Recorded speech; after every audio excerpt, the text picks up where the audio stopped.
ಬನಹಟ್ಟಿಯಲ್ಲಿ ಪ್ರಜಾಸೌಧಕ್ಕಾಗಿ ನಡೆದಿರ್ತಕ್ಕಂಥ ಹೋರಾಟ ಶುಕ್ರವಾರ 7ನೇ ದಿನಕ್ಕೆ ಕಾಲಿಟ್ಟಿದೆ. ಶುಕ್ರವಾರದ ಹೋರಾಟಕ್ಕೆ ಶ್ರೀಮದ್ ವೀರಶೈವ ದೈವ ಮಂಡಳ ವತಿಯಿಂದ ಬೆಂಬಲಿಸಿ ವಿವಿಧ ವಾದ್ಯ ಮೇಳಗಳ ಮೂಲಕ ಪಾದಯಾತ್ರೆ ಮೂಲಕ ವೇದಿಕೆಗೆ ಆಗಮಿಸಿದ ಹೋರಾಟಗಾರರು ಬನಹಟ್ಟಿಗೆ ಪ್ರಜಾಸೌಧ ಆಗಲೇಬೇಕೆಂಬ ಒತ್ತಾಯವನ್ನು ಹೇರಿದರು. ಸಮಾಜದ ಅಧ್ಯಕ್ಷರಾದಂಥ ಸುರೇಶ್ ಬಿಳಿಗಿ ಸೇರಿದಂತೆ ಸಮಾಜ ಬಾಂಧವರು ಹಿರಿಯರು ಈ ಹೋರಾಟದಲ್ಲಿ ಭಾಗಿಯಾಗಿದ್ದರು.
ಶಿವಶರಣ ಸಿದ್ದಾರೂಢ ಮಠ ಹಾಗೂ ವಕೀಲರ ಸಂಘ ಹಾಗೂ ಕಂಬಾರರ ಸಂಘ ಈ 3 ಪ್ರಮುಖ ಸಂಘಗಳು ಇವತ್ತಿನ ದಿವಸ ಭಾಗಿಯಾಗ್ತಾ ಇದ್ದಾವೆ. ರಾಜು ಬೀಳಿಗಿ ಅವರಿಗೆ ಧನ್ಯವಾದಗಳು. ಪ್ರಜಾಪ್ರಭುತ್ವದಲ್ಲಿ ಪ್ರಜೆಗಳೇ ಇಲ್ಲಿ ಯಾರು ಸುಪ್ರೀಂ ಅಲ್ಲ ಅನ್ನೋದನ್ನು ಹೇಳಿದ್ರು. ಯಾಕಂದ್ರ ಬಹುಮತ ಹೊಂದಿರೋ ಸರ್ಕಾರನೂ ಸುಪ್ರೀಂ ಅಲ್ಲ, ಇಲ್ಲಿ ಪ್ರಜೆಗಳೇ ಸುಪ್ರೀಮ. ಇಲ್ಲಿ ಯಾವುದಾದ್ರು ನಿರ್ಧಾರ ತಗೊಳ್ಳೋದ್ರ ಬನಹಟ್ಟಿ ಪ್ರಜೆಗಳೇ ಸುಪ್ರೀಂ ಇರೋದ್ರಿಂದ ಇಲ್ಲಿ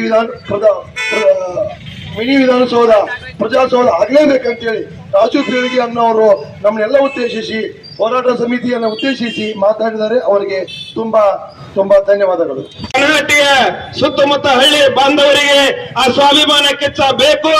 ನಾವು ಯಾವ ರೀತಿ ಆಗ ಕೆಂಪ ಕಾಡಿನ ನಾಯಿಗಳನ್ನ ಮಧ್ಯರಾತ್ರಿ ಓಡಿಸಿದೀವೋ ಅದೇ ತರನಾಗಿ ನಮ್ಮೂರಿಗೆ ಪ್ರಜಾಸೌಧವನ್ನ ಆ ತರುಣಕ್ಕೆ ಆ ಸ್ವಾಭಿಮಾನದಿಂದಾಗಿ ನಾವು ಎಲ್ಲರೂ ಕೂಡಿ ರಾಯಣ್ಣನಂತೆ ದುಡಿಯೋಣ ಅಂತ ಹೇಳಕ್ ಇಷ್ಟಪಡ್ತೀನಿ. ಮೊದಲಿಗೆ ಶ್ರೀ ಇದು ಸರ್ಕಾರಕ್ಕೆ ಎಚ್ಚರಿಕೆಯ ಗಂಟೆ ನೋಡ್ರಿ, ತಿಳ್ಕೊರಿ. ಈಗ ನಾವು ಬನಹಟ್ಟಿಯಲ್ಲಿ ಸುಮ್ಮನೆ ತಿಳ್ಕೊಬೇಡ್ರಿ. ಇನ್ ಮುಂದೆ ನಾವೆಲ್ಲರೂ ಕೂಡ ಎತ್ತಿತ್ತಂದ್ರ ಸರ್ಕಾರನ ಬನಹಟ್ಟಿ ತಗ ಹುಡ್ಕೋತ ಬರ್ಬೇಕ. ಎಲ್ಲಿತ್ತಿದು ಬನಹಟ್ಟಿ ಎಲ್ಲಿತ್ತು ರಬಕೋಯ್ ಬನಹಟ್ಟಿ ಅನ್ಬೇಡ್ರಿನ.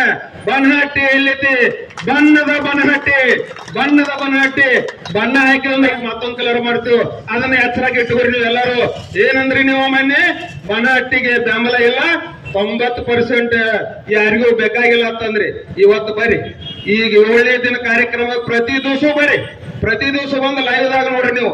ಬನಹಟ್ಟಿನಲ್ಲಿ ಎಷ್ಟು ಸಂಖ್ಯೆಯಲ್ಲಿ ಭಾಗಿಯಾಗಿ ಎಷ್ಟು ಸಮಾಜ ಬಾಂಧವರು ಬನಹಟ್ಟಿಯವರು ಜಗದಾಳ ನಾವಲಿಗೆ ಕೊಳ್ಳಿ ಎಲ್ಲ ಜನರು ಈ ಸರಣಿ ಸತ್ಯಾಗ್ರಹಕ್ಕೆ ಬೆಂಬಲವನ್ನ ಕೊಡ್ತಾ ಇದ್ದಾರೆ ಬಂಧುಗಳೇ. ಯಾಕ್ರಿ ನಿಮ್ಮ ಹಕ್ಕು ನಮ್ಮ ಪ್ರಜಾಸೌಧದ ಕೇಳುವಂತ ಹಕ್ಕು ನಮ್ದೈತಿ, ಎಲ್ಲರಿಗೂ ಐತಿ. ಅದಕ್ಕೆ ನಾ ಹೇಳಕ್ ಇಷ್ಟ